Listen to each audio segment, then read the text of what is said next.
Welcome everybody to already the 7th talk in the series Do's and Don'ts of New Town Planning, part of the EPOCH45 Planning and Design competition for Nusantara, the new capital of Indonesia. I'm re-recording the first 2 minutes of this presentation due to a technical glitch. That doesn't make me any less excited to introduce tonight's speaker, Ben Milbourne, who is the program manager at RMIT in Melbourne and partner at Common.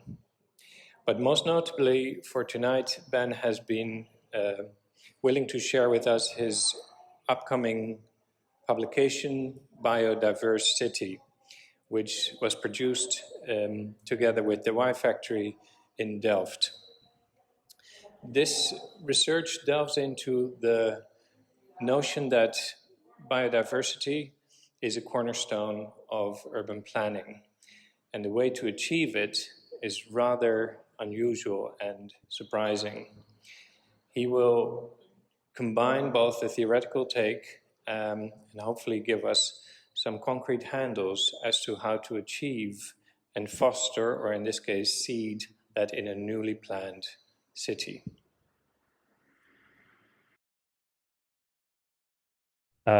Climate change and biodiversity loss are the two interrelated and most pressing challenges of the Anthropocene era.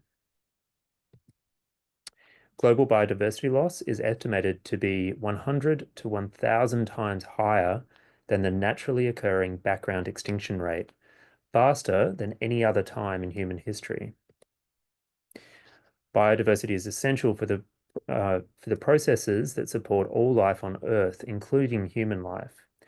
Without a wide range of animals, plants, and microorganisms, we cannot have healthy ecosystems that we rely on for the air that we breathe and the food that we eat. Biodiversity makes ecosystems resilient to environmental change, and we need it to prevent an increase in diseases in flora and fauna. We need it for climate stabilization, for the forests that cover 1/3 of land surface and lock away carbon.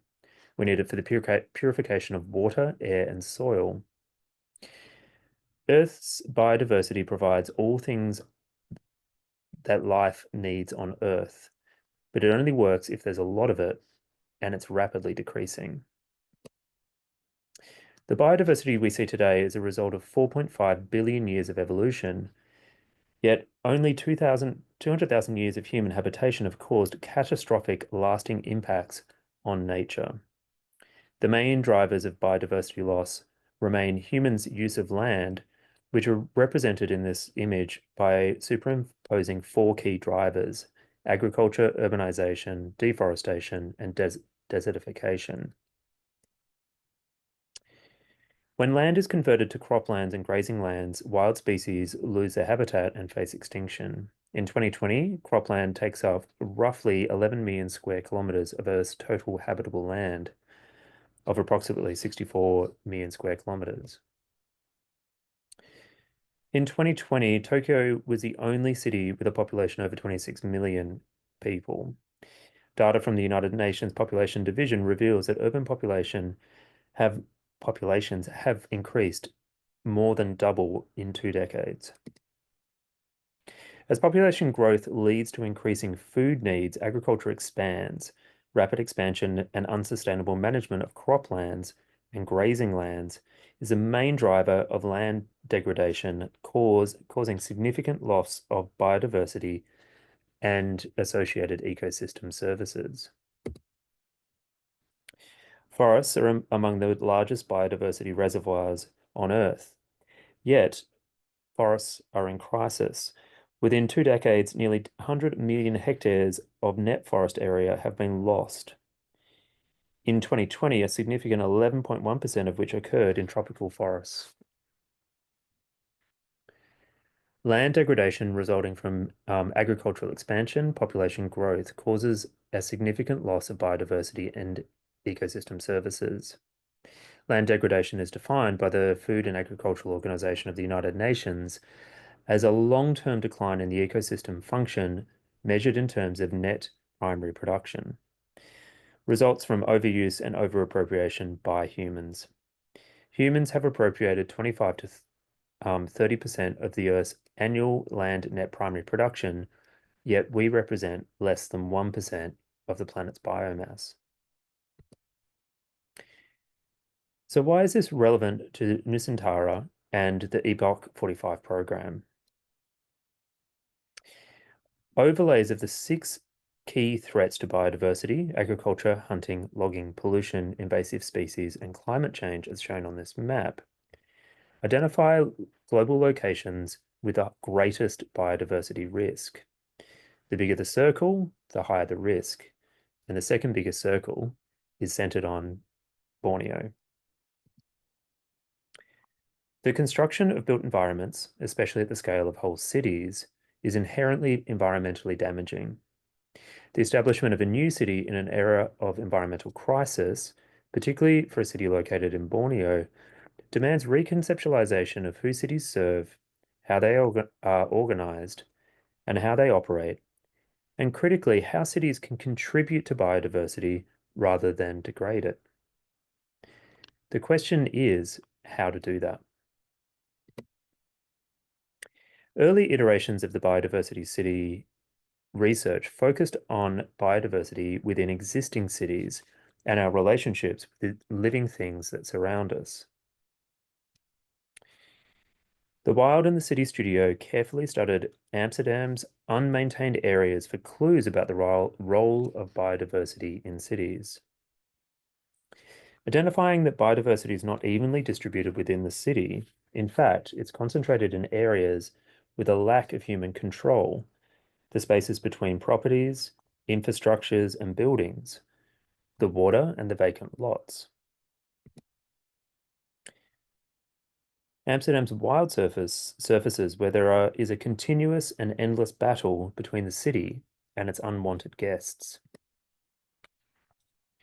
Ironically, these unwanted guests are often the original inhabitants of the underlying environment in which our cities exist, just waiting for an opportunity to reclaim the territory from us.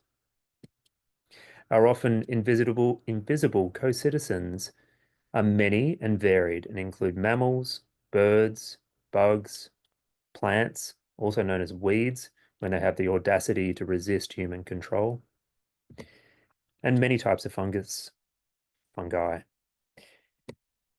Amsterdam has some quite specific natural characteristics, in particular the brick quay walls and brackish water, that shape how these ecological pioneers live in complex systems with other species in these uncontrolled and uncontained spaces, providing a wide variety of habitat opportunities where each place is connected to its inhabitants, allowing for the development and maintenance of a complex web of relationships. It is this complexity that reveals the hidden value of these small, unmaintained spaces. This living microsystem is a catalyst for another spontaneous, invisible society.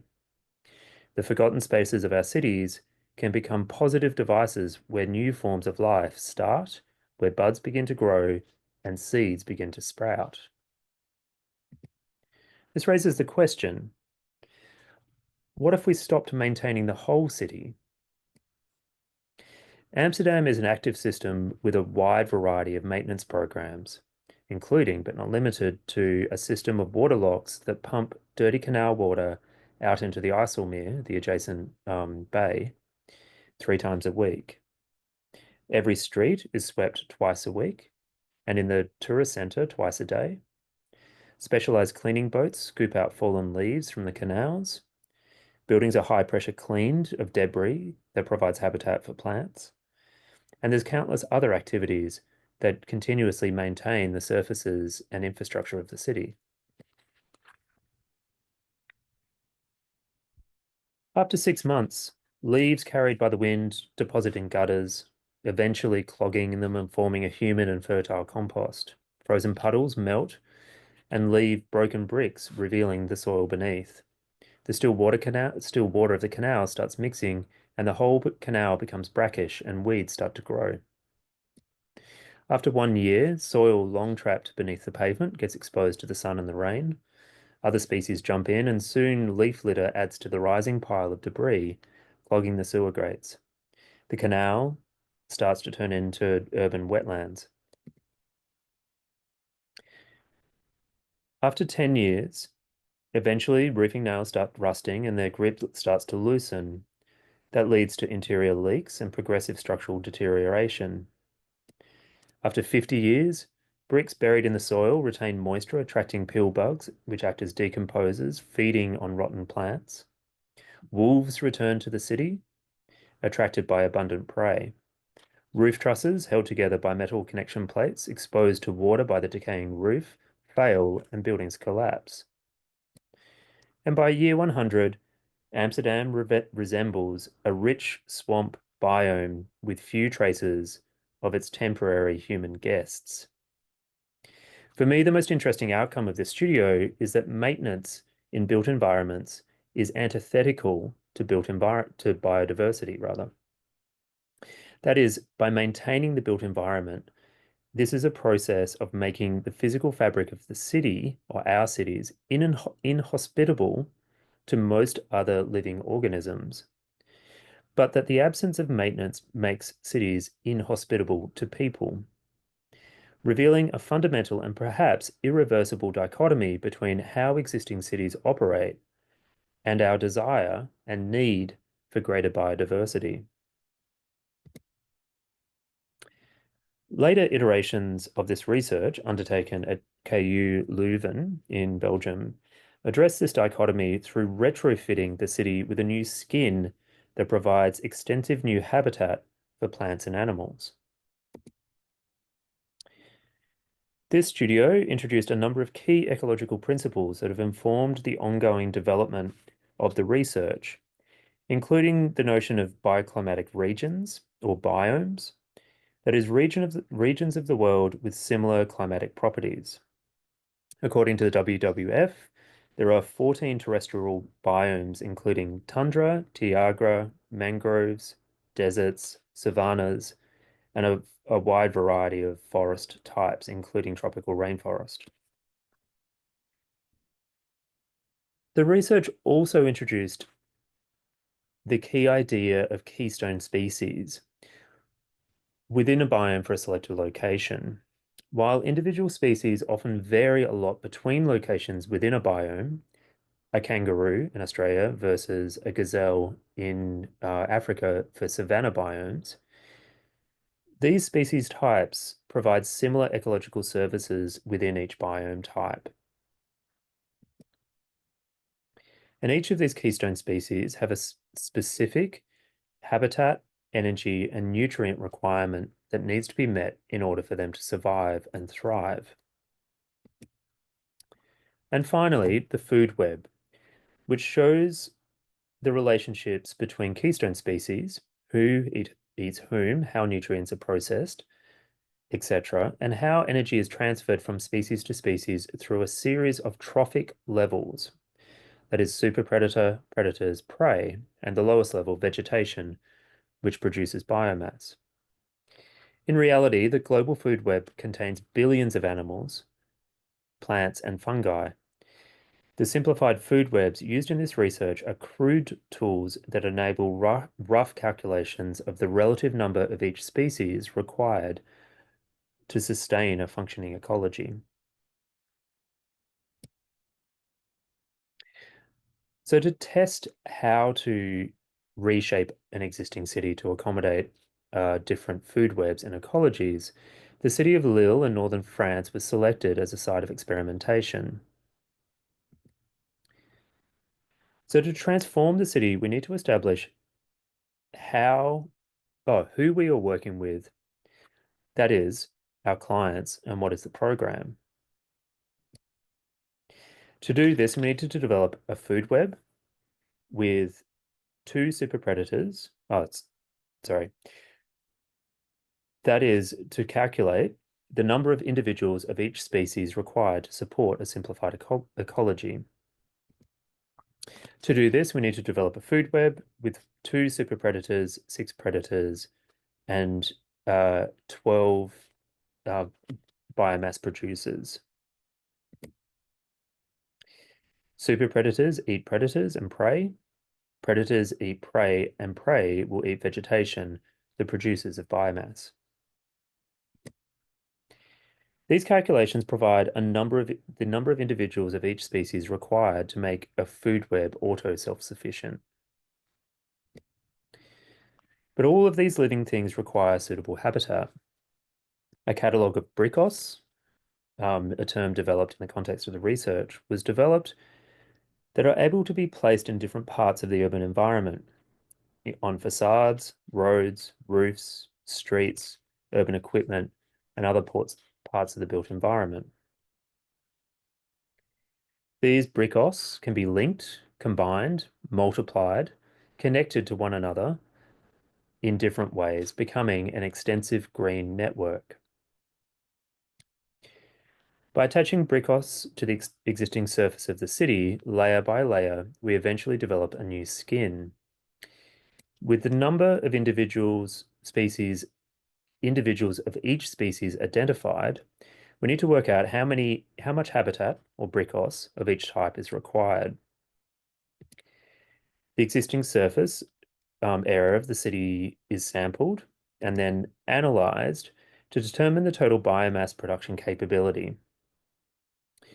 And then whether this new bricos skin of the city can sustain the biome-specific food web that has been selected to be examined.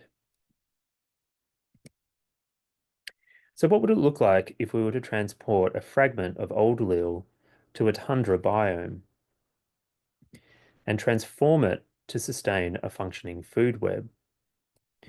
Walls would be transformed to provide habitat for birds to nest. Roofs transformed to support grass and moss and other frost-resistant vegetation.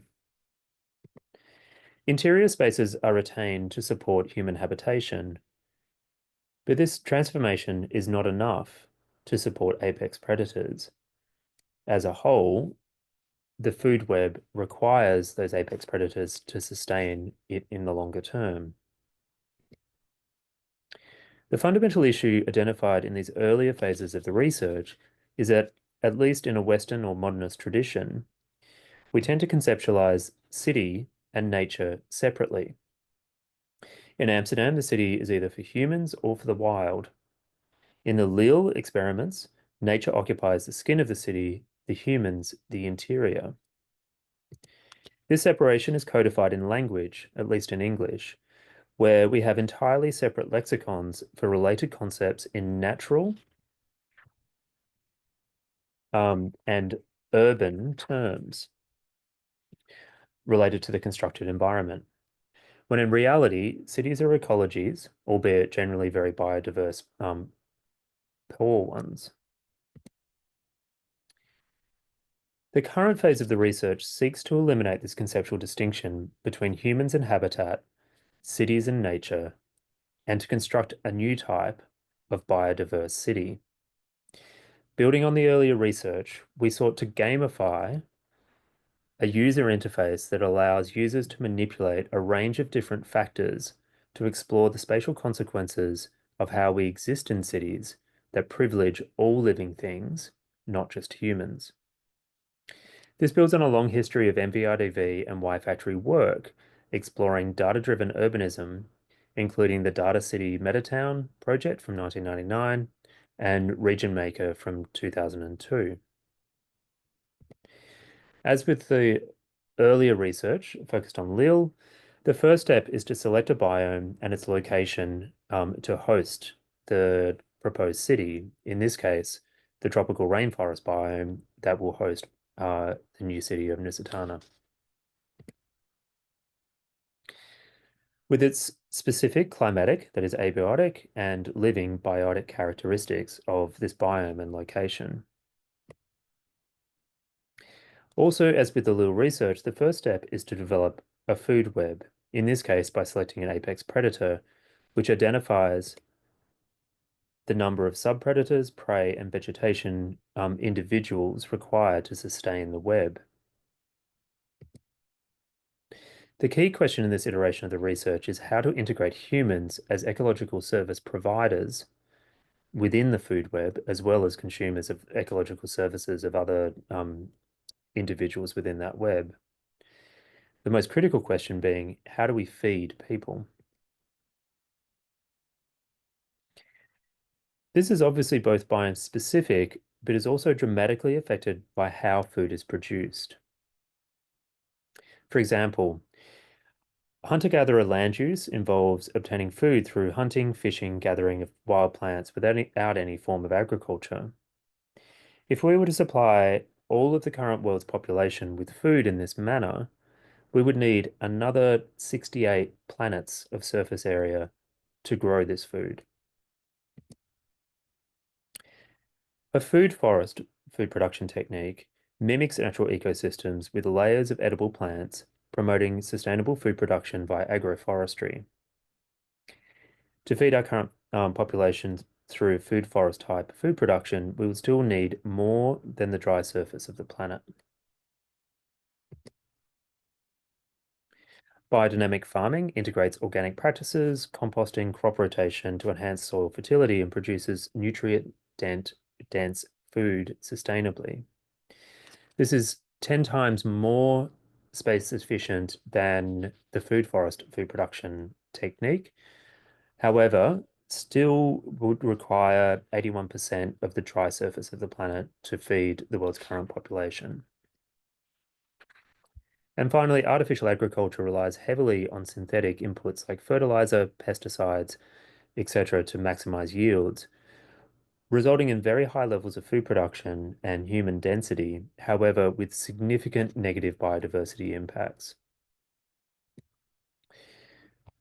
The next step in the biodiversity maker user interface is to determine the mix of food production land uses and explore how this affects human population and biodiversity indices.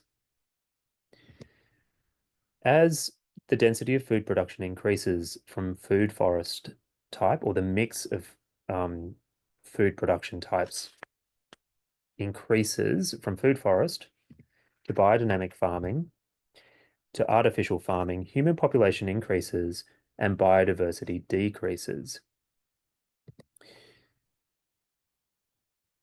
When the land use mix meets both biodiversity and population targets,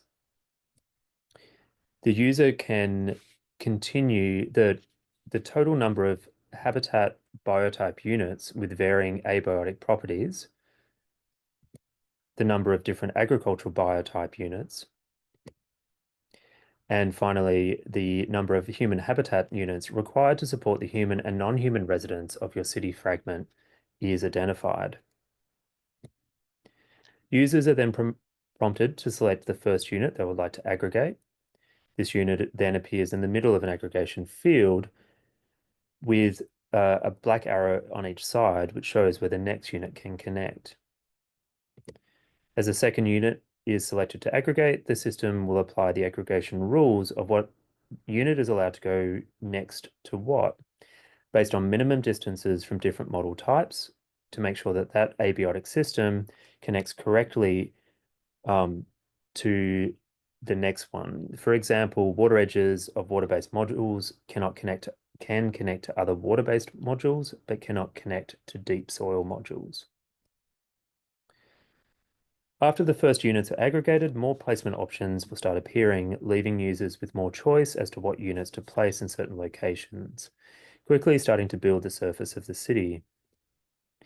Users can then continue to aggregate manually or let the system aggregate the rest of the units to make a full model of the city precinct.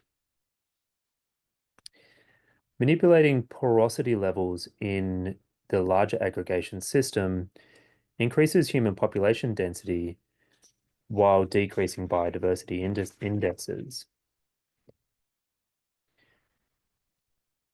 Once an iteration is selected that has achieved the human population and biodiversity levels desired, it can be baked out and the model populated with detailed biotype modules, which is then ready to be explored through VR and other tools.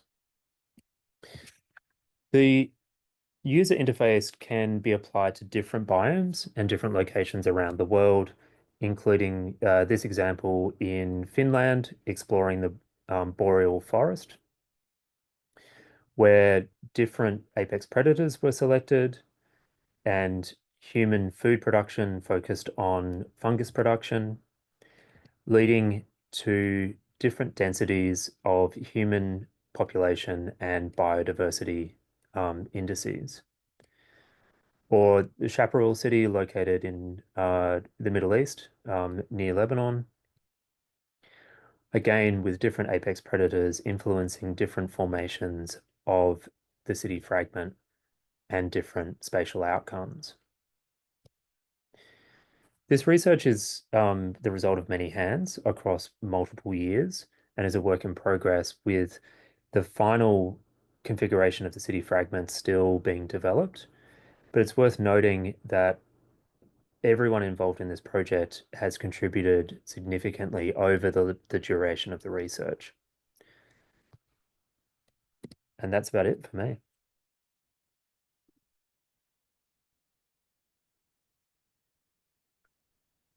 Well, Ben, that's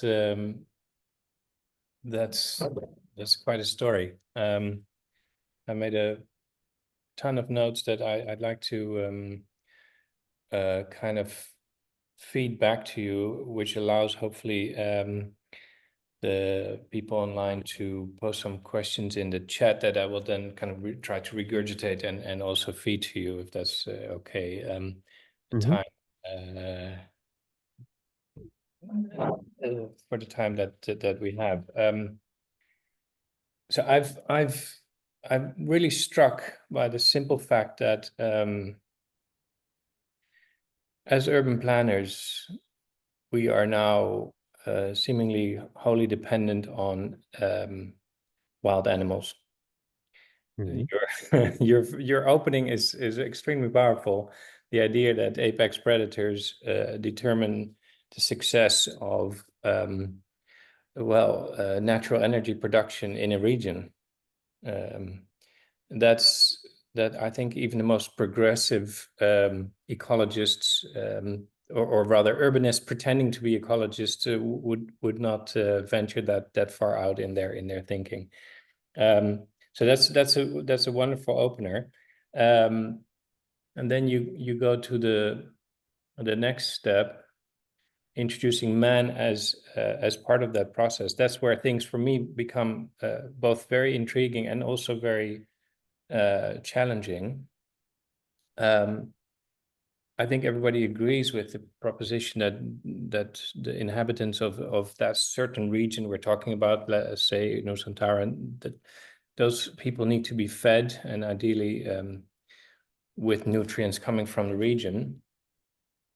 And then you end up with a really quite an intriguing but also puzzling conclusion, which is that the current systems don't allow for us to feed ourselves, even if we think in the most progressive terms that have become almost blunt buzzwords: the food forest, permaculture, biodynamic farming, things that we throw around as silver bullets, and you very persuasively claim that they're actually not sufficient. So maybe we can start at that point.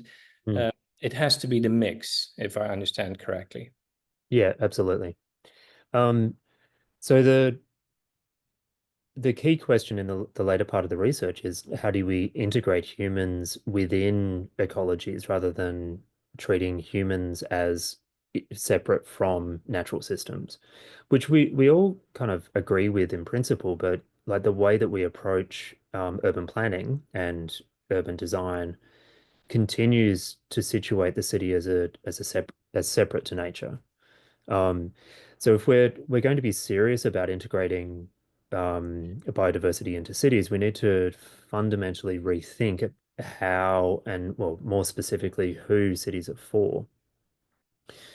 And all of the other non-human living things, non-human animals and plants, etc., require habitat and energy and kind of food consumption, etc.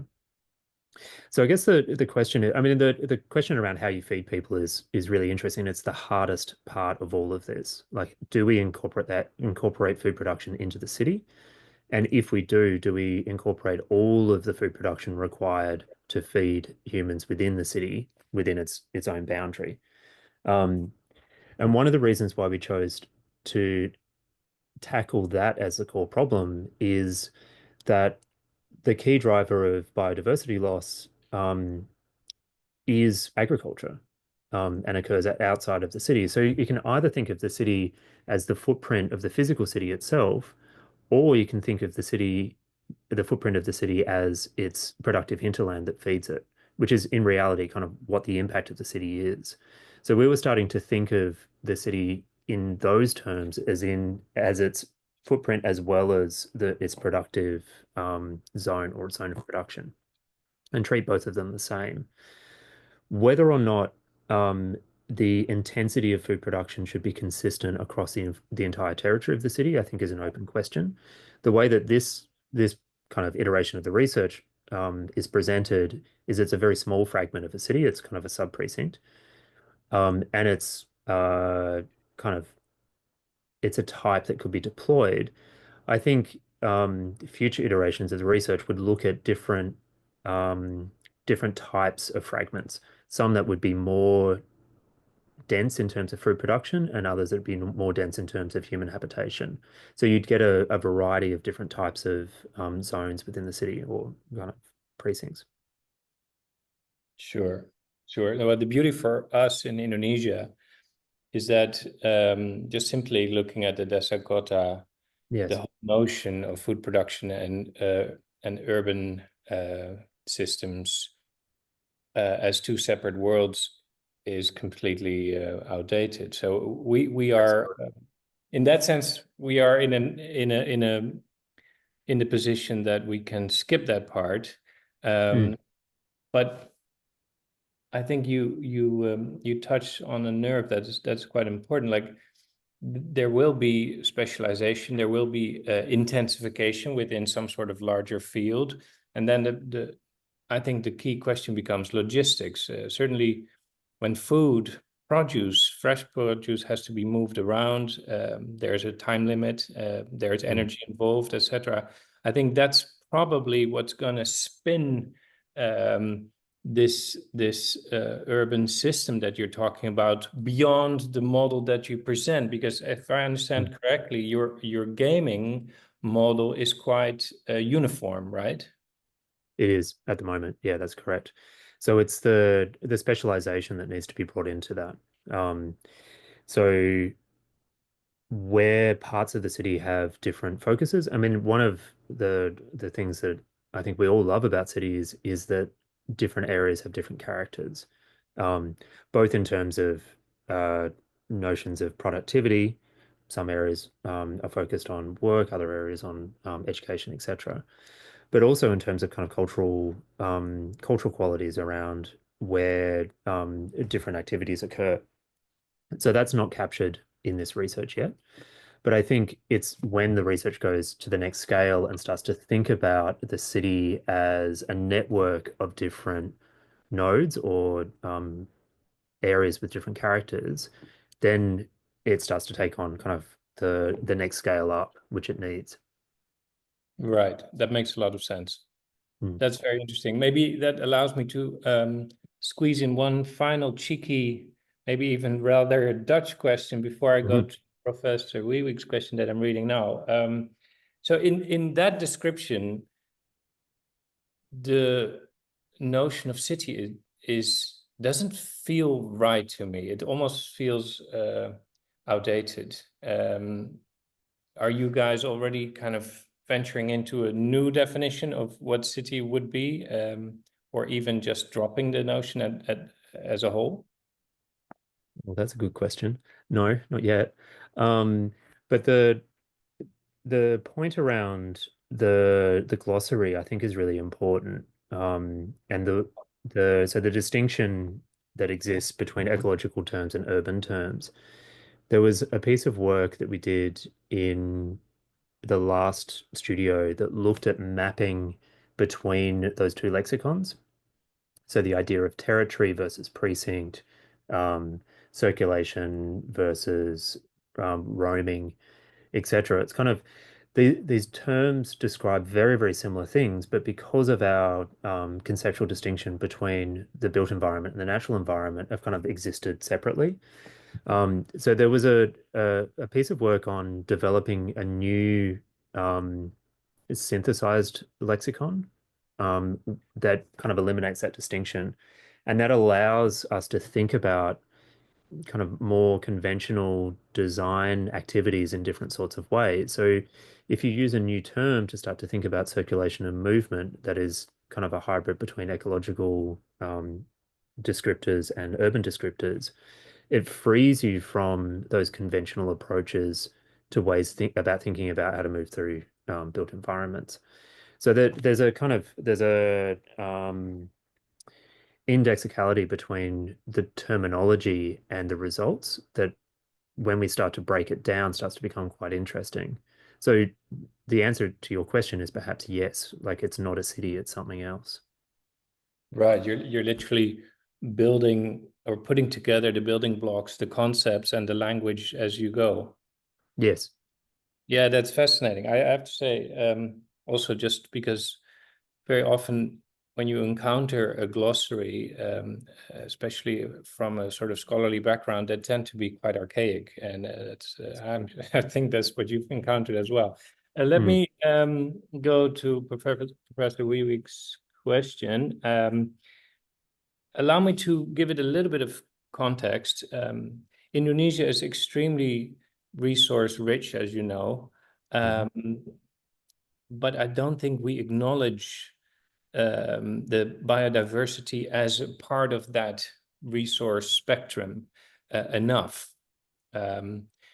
So I think her question is, how do we frame it in a way that it would land on a practical level with the policymakers, or how do we frame it to give it policy hands and feet that it can be maneuvered and become implementable? Yes. So I think it's a question of framing value, as it always is. I mean, that's kind of a key question for kind of any urban designer. I think there's a number of ways of doing that. I mean, increasingly, there are policy frameworks around describing the value of biodiversity as a not only an intrinsic asset, but an explicit asset, and putting a dollar value on the retaining of biodiversity. And in this case, the proposition is to actually increase biodiversity in through regenerative approaches to urban design rather than simply approaches that minimized environmental damage. Right. So there's ways of putting a dollar value on that. But I also think there's a number of ways of talking about the qualitative impacts of increasing our kind of engagement with biodiversity in cities.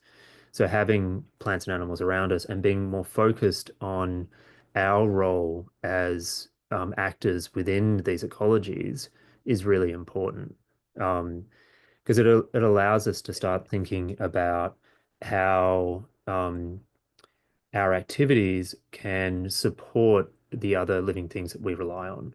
And which is one of going back to the distinction between notions of the built environment and natural environments. One of the byproducts of that is we externalize a lot of the costs of the operation of the city. So we externalize waste, we push it out, we treat it like human waste, but also kind of physical waste from our consumption gets pushed out and put into landfills, etc. And we externalize the cost of food production by having that outside the city. So when we start to think about the city as a auto self-sustaining system, it minimizes the externalization of those costs and those inputs. And I think, like in a very practical sense, we can start to talk about that minimizes the cost of operating the system, both in terms of monetary energy costs, but also in terms of environmental costs. Wow, that's very refreshing, I have to say, because traditional angle of, let's say, carbon credits, credits that you might get for reforestation, which we have done, and then you fill in the form, and the form is so rudimentary that it doesn't make any sense. But then it's sent to people in, I think in Washington, that rubber stamp it, and somehow it works. That's shocking. And but the system you describe is requires a whole new thinking, and I would imagine quite a radical change in management and policies. So there lies a big challenge.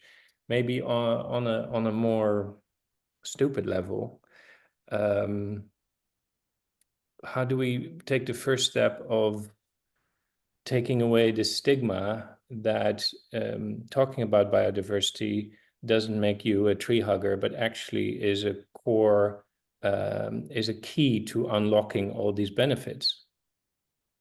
Yeah, I think that as a perception has changed, is changing, as recognition of the value of environmental systems increases. Not only, I mean, again, not only as an intrinsic value, but as a tacit one that leads to productivity gains in various dimensions. I grew up in Tasmania, in Southern Australia in the 1990s, during a period of a lot of conflict around this as a particular issue. There was a big movement to stop native forest logging, and it was very divisive in the community. But over time, that division has decreased, and there's a genuine appreciation of the natural environment in that part of Australia, at least. And interestingly, over time, that natural asset has become one of the most significant assets for Tasmania in terms of tourism and economic development.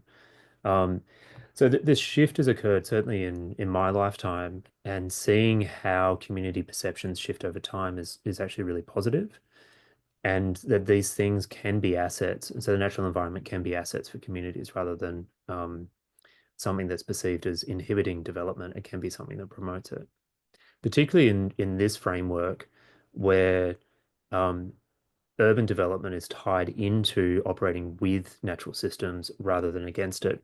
The point around maintenance for me was really interesting. Like going back through the older research, it started to identify that all of these maintenance systems that we use in built environments are about excluding the things that we don't want.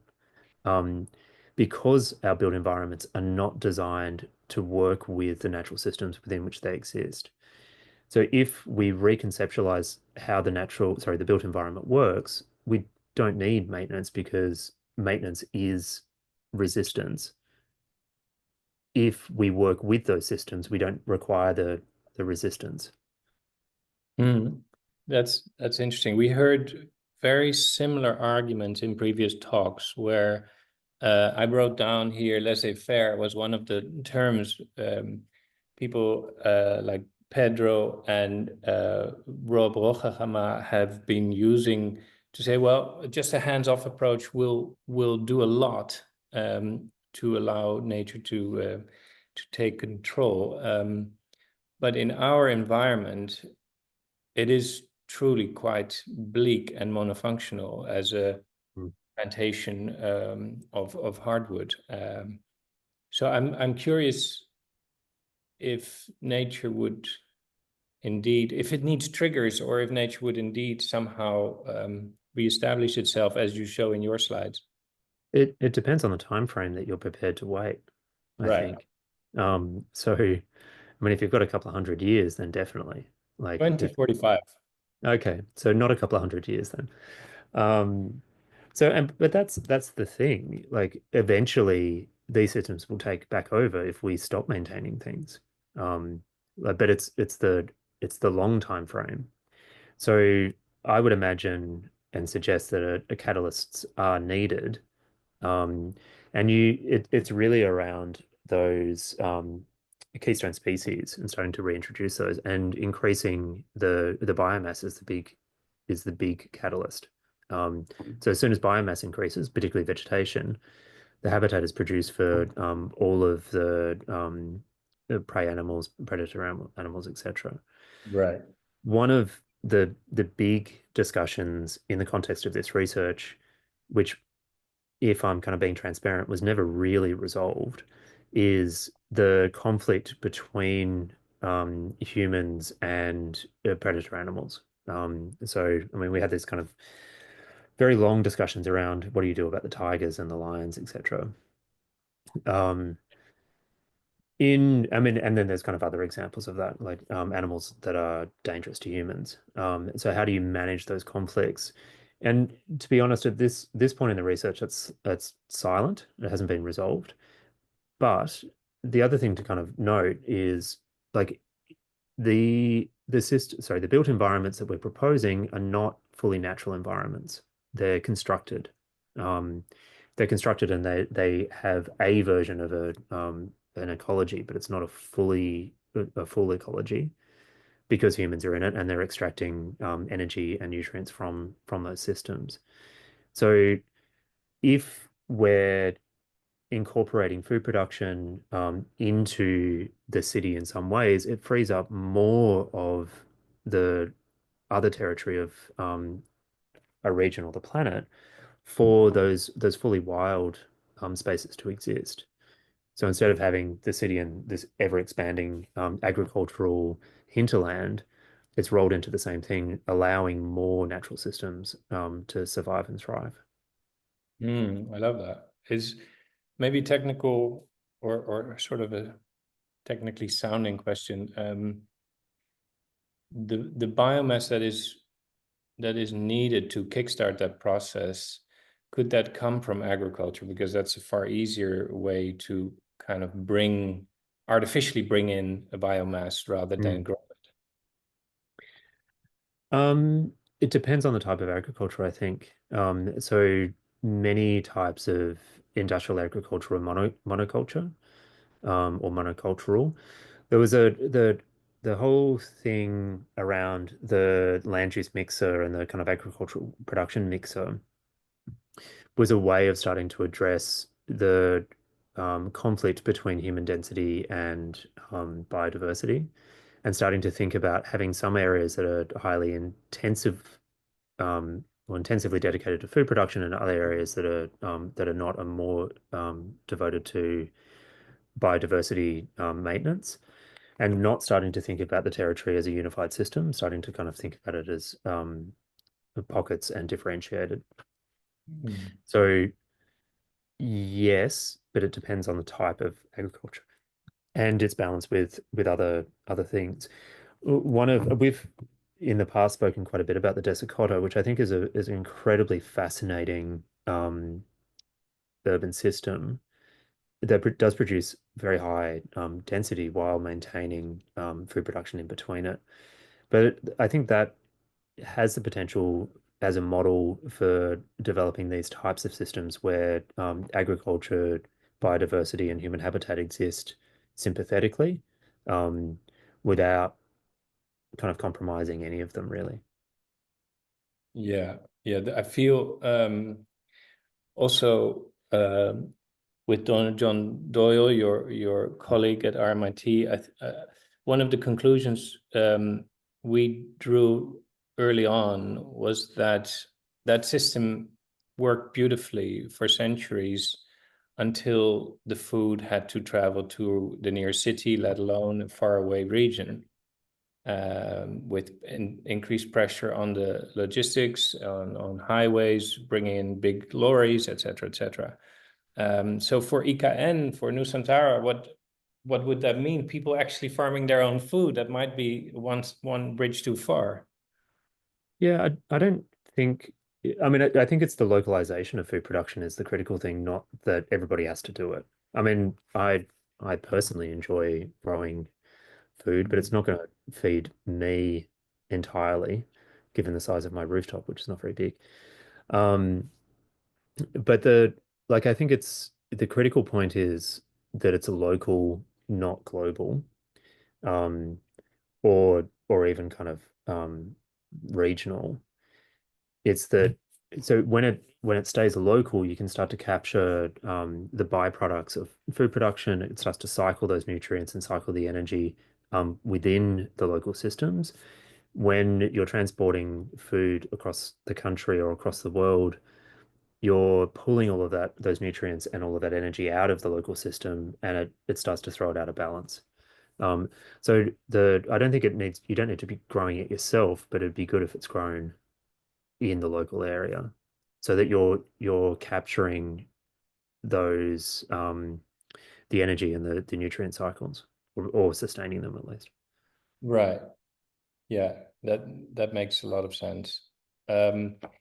Before we run out of time, allow me to go to one remark that resonates very strongly with a statement that our senior official on the project at that time, Pak Bangbang, made, who stated IKN has to become more than it is today. It has to become a forest city, even to the point that we will live amongst animals, and we really don't know how that is anymore. And that statement, he formulated it, and it was far more articulate than I was, formulated beautifully, and that really resonated and stuck with me. And now you mentioned something very similar. The role of man has to be kind of revisited of mankind in that urban, non-urban hybrid that we are sort of vaguely trying to define.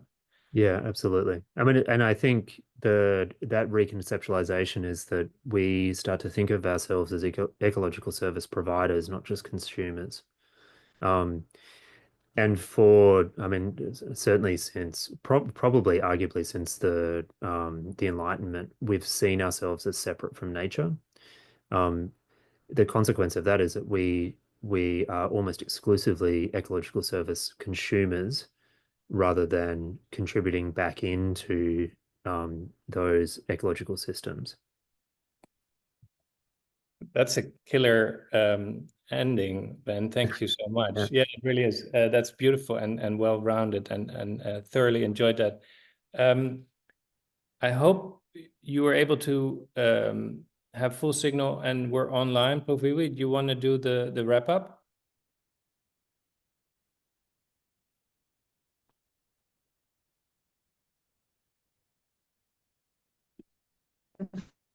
Yeah. Okay. Thank you, Ben, again, and also Pak Neville. I know that you have a project, yeah, on this, and look forward for having the publications. As Pak Neville has mentioned, I really like the way you reframe the questions, Pak Neville, that how, since, this kind of issue is not really so acknowledged in our case in Indonesia. So I hope, back to our competition, EPOCH, I do hope that the framing can be there in our participants who join the competition. Yeah, I would like to also update that the number of the participants keeps growing around the world. Yeah, Neville, we look forward to have more participants in the future, and invite people also to keep joining our lecture series to have a more innovative idea for the competition. And yeah, I think all the materials can be accessed through the EPOCH45 website. And please, for the participant, keep joining and have an update from the website. And yeah, look forward to meet you all again in the next lecture series. Next year, yeah, I think, Neville, do we still have the lecture series for this year? I kind of forgot our schedule. I think one more. Let me check right now. One more for this year. Yeah, so see you in the following week. And for Ben, thank you. I hope we can keep in touch and have a further discussion on this. and maybe seeing you offline somewhere in Indonesia or in Melbourne. Sounds I great. give Thank you you for having me. back, Neville, if you have some additional info to be added. No, I'm very keen to let Ben go. Thank you so much, Ben. That Okay. was truly insightful. Thanks, everyone. Yeah, it's already too late. Good night. Yeah. Thank you so Yeah. much, Ben. It's too late for you. No problem. Bye-bye. Bye-bye. Yeah. Night, Thank you, everyone. everybody. Thank you, Neville. Bye-bye.